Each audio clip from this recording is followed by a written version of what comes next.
Hey, welcome back to the channel. I want to make a quick video on how to make sure your Tesla is the most efficient possible and to get the most out of the range. The number one thing you can do is control the speed and acceleration in the vehicle.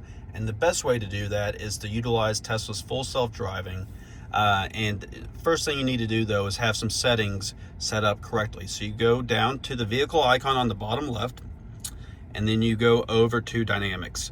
You want to be in the chill acceleration, and it still accelerates plenty fast enough, but it's more moderated than standard. Accelerating rapidly will definitely give you bad efficiency and cause you to lose charge quicker. Another thing you want to do is to have standard deceleration on. This will help with the regenerative braking, which will add charge back to your battery. Not a lot, but a little bit helps. And next thing we want to do is go down to the autopilot setting. And there you want to enable full self-driving. And if you don't have that, I do recommend subscribing to it. It's $99 a month, and it really is the best feature and part of having a Tesla. As you can see, I utilize mine pretty much constantly, 99% since 14.2 came out, and have driven over 5,000 self-driving miles.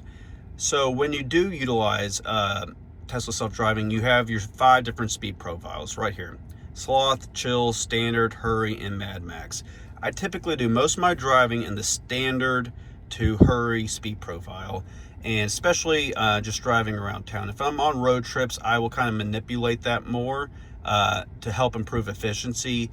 If you drop a speed profile down, meaning going from hurry to standard, standard to chill, and so on, that will improve your efficiency on road trips, especially if you're going for long trips where you need to supercharge a couple times. That's definitely something you want to be mindful of.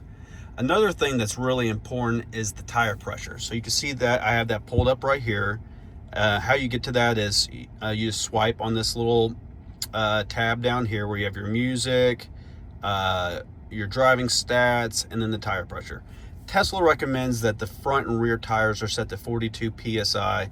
Mine are currently at 44, so just a few over, which isn't a big deal. But this is 42 psi when the vehicle has been parked for a while, not after you've been driving it. As you drive the vehicle, and the tires warm up, the tire pressure goes up. So just be sure to check your tire pressure when it's been parked for a while. And I'd recommend getting a little mobile tire pump if you don't have an air compressor. They work great, and you can get one for reasonably priced off of Amazon. Next thing that's important is the climate.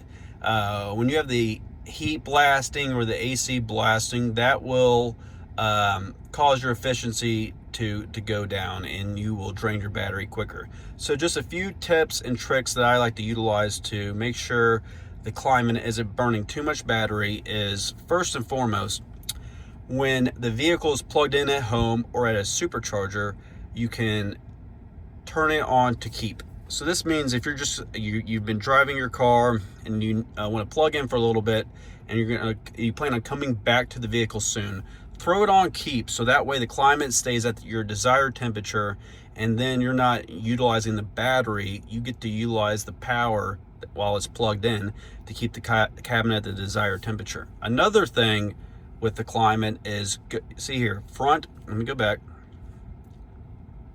You have the front and the rear. Most of the time, it's usually just one person driving the vehicle or 2 people. And if that's the case, go to rear and make sure this is turned off. That way the AC or heat is only working in the front of the cabin and not the rear. And that's a little tip that most people don't think about or overlook. That'll help you save some efficiency. Another thing to do is the scheduling and preconditioning. So you can do this in the Tesla app or right here under the scheduling tab.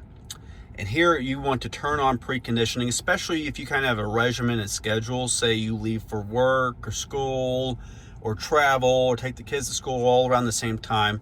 Go here and schedule a preconditioning and turn that on.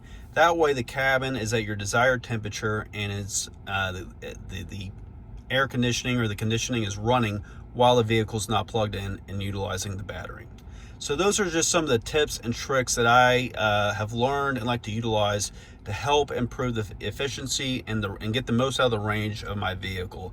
I think I have a Tesla 2026 Model Y Juniper rear wheel drive premium, and I believe the EPA range is around 357. Typically, I don't really drive that far most days, so I only charge my vehicle to around 50 to 55% daily for my daily driving, and typically only burn a few percent. But I think these little tips and tricks will help improve the efficiency in your Tesla. And if you utilize other methods to improve efficiency, please leave those in the comments below. I'd love to hear them. Or if you have any questions on how to do some of this stuff or anything else, please leave those in the comments, and please be sure to like and subscribe. Until I talk to you all next time, be safe and happy FSDing.